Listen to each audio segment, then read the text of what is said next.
be reading part 3 of chapter 1. Previously, I thought part 2 was chapter 2, but I was wrong, so my apologies for that. But this one will be on part 3 of chapter 1. And this is a relatively short part, so this will be a quick video for me today. If you like this sort of content, please hit the like and subscribe button below. And let's get started.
I slept at Baker Street that night, and we were engaged upon our toast and coffee in the morning when the King of Bohemia rushed into the room.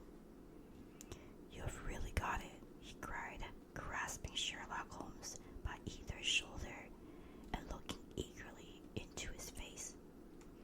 "Not yet, but you have hopes. I have hopes. Then, come. I am all impatience to be gone. We must have a cab. No, my brougham is waiting. Then that will simplify matters." We descended and started off once more for Brainy Lodge. "Irene Adler is married," remarked Holmes. "Married? When?" "Yesterday." "But to whom?" "To an English lawyer named Norton." "But she could not love him." "I am in hopes that she does." "And why in hopes?"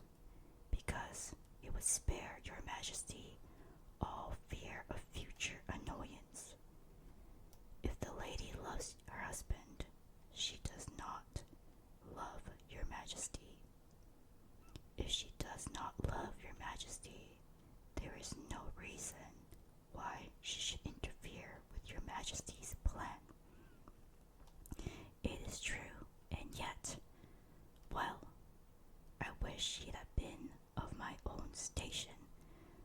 What a queen she would have made." He relapsed into a moody silence, which was not broken until we drew up in Serpentine Avenue. The door of Brainy Lodge was open, and an elderly woman stood upon the steps. She watched us with a sardonic eye as we stepped from the brougham. "Mr. Sherlock Holmes, I believe," said she. "I am Mr. Holmes," answered my companion, looking at her with a questioning and rather startled gaze. "Indeed, my mistress told me that you were likely to call. She left this morning with her husband by the 5:15 train from Charing Cross for the Continent." "What? Sherlock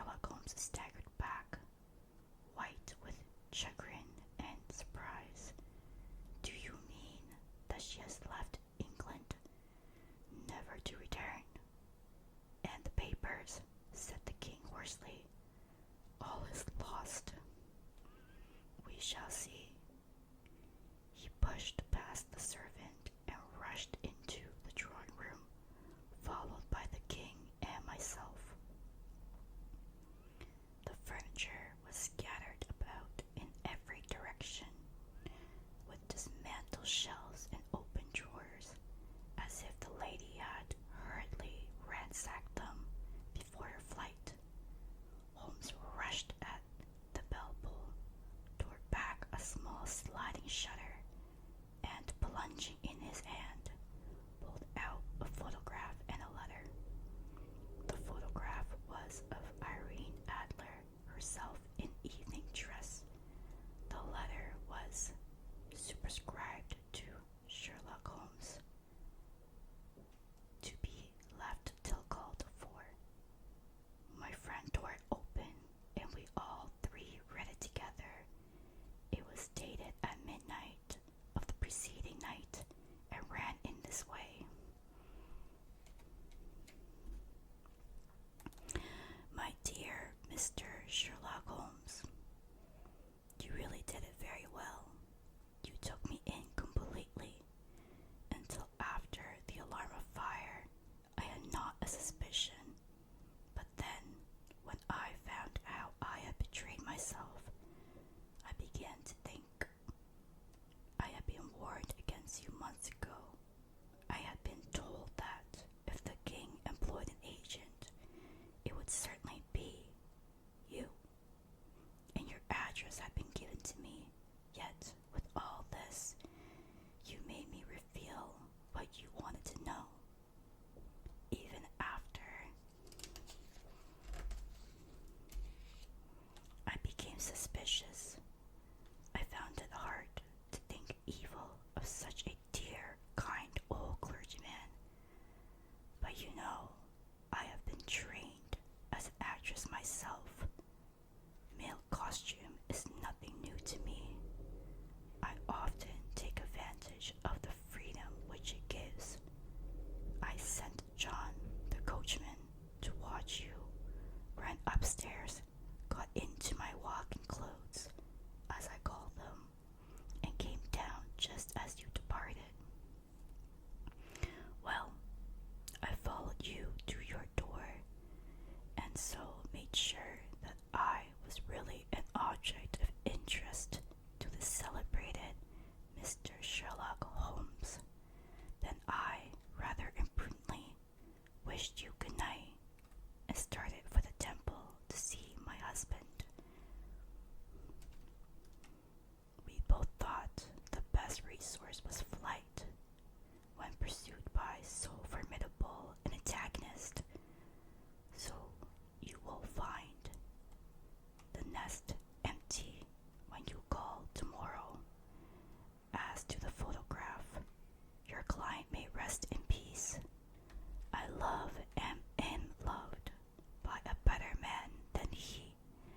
The king may do what he will without hindrance from one whom he has cruelly wronged.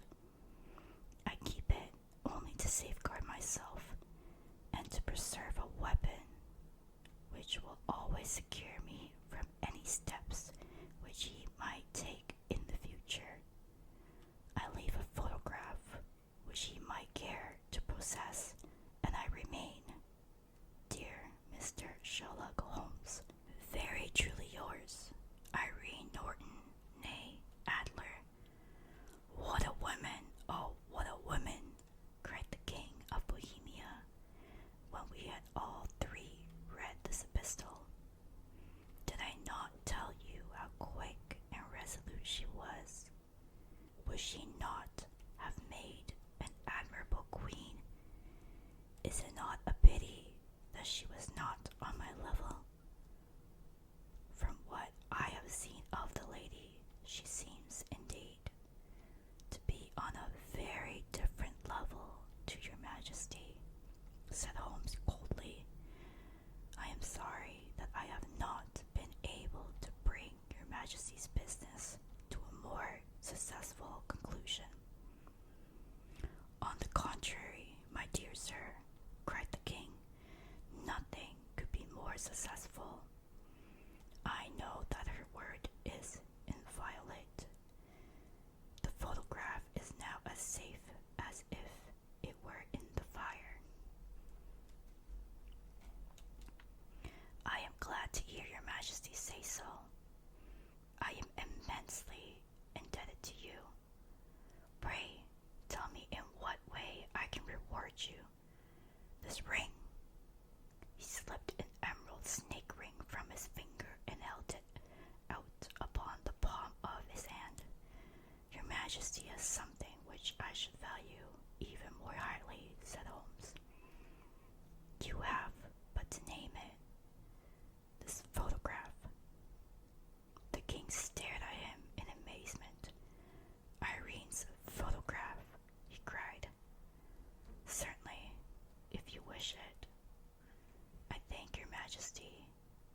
He bowed, and turning away without observing the hand which the king had stretched out to him, he set off in my company for his chambers. And that was how a great scandal threatened to affect the King of Bohemia, and how the best plans of Mr. Sherlock Holmes were beaten by a woman's wit. He used to make merry over the cleverness of women, but I have not heard him do it of late. And when he speaks of Irene Adler, or when he refers to her photograph, it is always under the honorable title of the woman.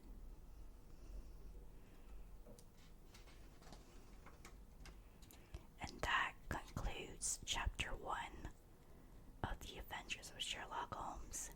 Thank you very much for tuning in today, and I hope you have